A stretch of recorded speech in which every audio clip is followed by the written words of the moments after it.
अस्सलाम वालेकुम dear students, class 6 के लिए लाए हैं हम आज का जो टॉपिक है डाइवर्सिटी एंड डिस्क्रिमिनेशन में is India a secular country. So dear students, secular country है हमारा देश India. Secular means people of different religions and faiths have the freedom to practise and follow their religion without any fear of discrimination. यानी हमारे देश में हर मजहब के लोग रह सकते हैं। जिस तरह आप देख रहे हैं, हमारा देश जो है इंडिया एक बहुत बड़ी कंट्री है, बहुत सारे मजहब के लोग इसमें रहते हैं। हिंदुइज्म के लोग, मुस्लिम कम्युनिटी के लोग और क्रिश्चियनिटी के लोग हैं, क्रिश्चियन रिलीजन से रिलेटेड, और सिखिज्म के, बुद्धिज़्म के और बाकी मजहब के लोग हमारे देश में रहते हैं। तो dear students, people of different religions have the freedom. यानी डिफरेंट रिलीजन जो है, अलग अलग ये मजहब तिमन पन पन फ्रीडम कि तम कर प्रैक्टिस पनस religions without any discrimination. There should be no discrimination on the basis of color, caste, creed, religion, sex and so on. People of single religion, that is Hinduism, are allowed to live in the country. हर एक मजहब के लोग इस देश में रह सकते हैं because our country is a secular country. People of India have the freedom to live in any part of the country.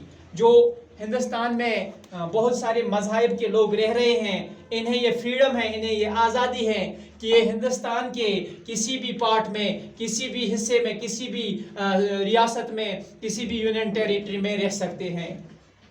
तो डियर स्टूडेंट्स, हर एक मजहब, जिस तरह मैंने बोला कि हिंदुस्तान जो है, हमारी जो कंट्री है, ये सेक्युलर कंट्री है, यानी बहुत सारे मजहब इसमें हैं। तो अलग अलग मजहब का अपना अपना तरीका है वर्शिप करने का।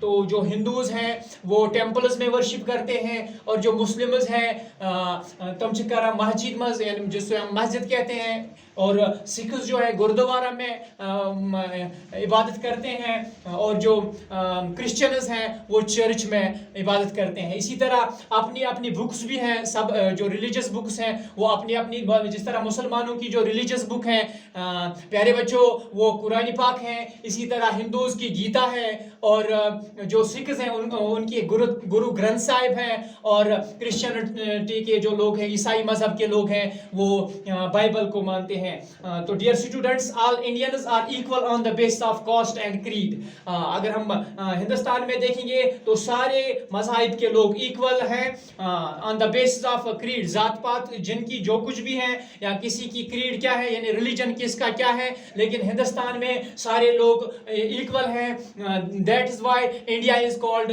Secular country. होप प्यारे बच्चों, आज का टॉपिक आपको समझ आया होगा कि हमने जो पढ़ा कि जो इंडिया है वो सेक्युलर कंट्री है, यानी every religion in India is treated equally before the eyes of law.